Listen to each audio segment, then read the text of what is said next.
All right, guys, welcome back to class. Today we're going to start with our objectives. The objective for today is that you will know that to draft a cover letter, you should incorporate storytelling characteristics. You will also understand that a cover letter is an introduction to a body of work or its representation, and you will be able to write how poetry and storytelling connect to the creation of a cover letter. So as you can see from this, we're going to be talking about a cover letter. Remember, we're working on our end of module task where you are putting together a portfolio of poems that connect. But on the top of that, you need to have a cover letter to introduce the poems that are going to be inside of your portfolio. So we are going to start talking about some characteristics and how do we draft a cover letter.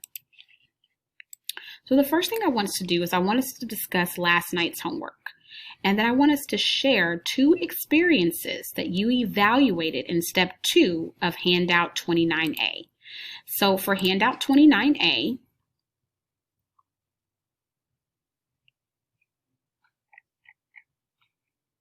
we will look at step 2, which is here. And it says, after you have brainstormed your list of experiences, use the following flowchart to evaluate these ideas.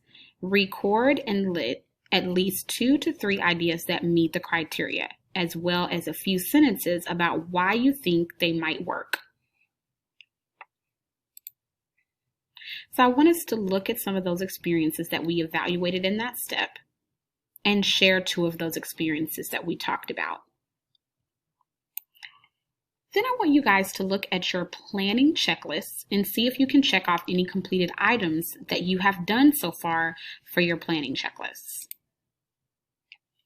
So for our focusing and content framing question for this lesson, our focusing question is, what does it mean to be a storyteller? And our content framing question in our know stage says, how do the module texts build my knowledge of narrative writing? So let's first look at what we know or what we're going to learn about a cover letter. So a cover letter is a letter that explains the purpose of a document or a mail correspondence. You also use these when you're doing a job application. So for example, I had a cover letter to introduce myself and my skills and my qualifications and why I was best fit for the job when I applied to become a teacher. So I want you guys to answer the question, what might the relationship between a cover letter and a portfolio of poems be?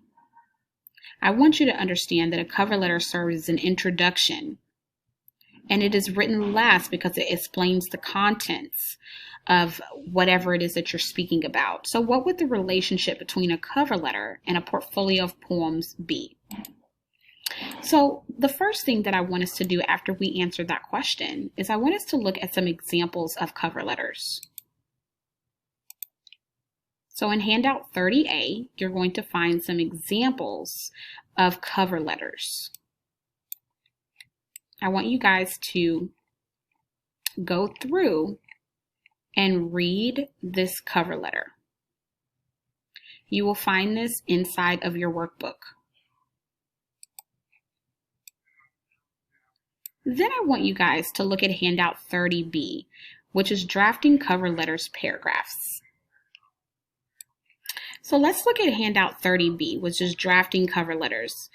Your cover letter for the end of the module will consist of 4 2-6. That's a topic sentence, evidence, evaluation, and a concluding statement. Paragraphs should each focus on the aspects of poetry and storytelling that we have discussed throughout the module. So here in handout 30B, you're going to see here where it maps out to you how to draft your cover letter.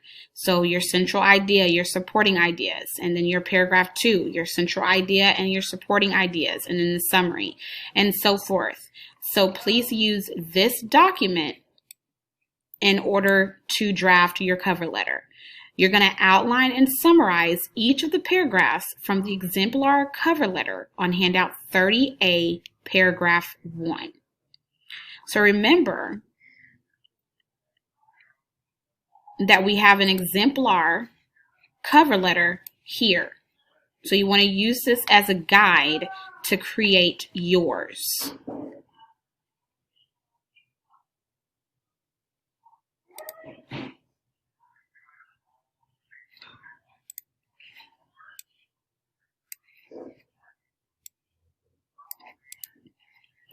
Then let's answer our craft question. And we're going in our execute stage. It says, how do I use my understanding of poetry and storytelling in a cover letter?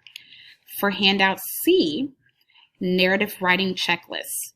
This checklist is going to guide your writing and your revision for the end of the module task. So I'm going to open this up, and I want us to look at the reading comprehension section on this checklist for an example.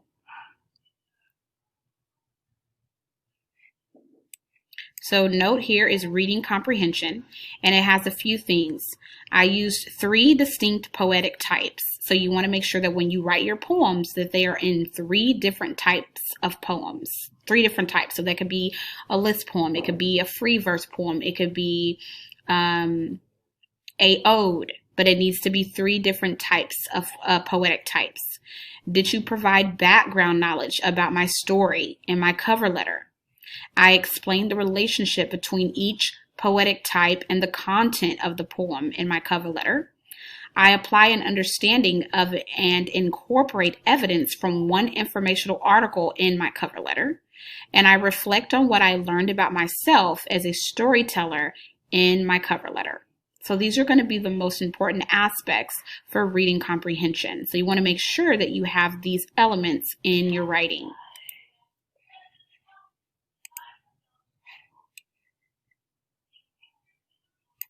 And here is what I just read for you.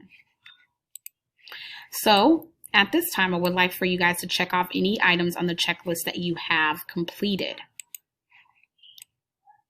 From here, let's talk about our content framing question in our know stage.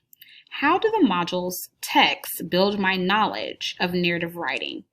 So you need to consider the experience you chose in step 2 of handout 29B. Remember, the experience I chose was when I wrecked my car when I was 15.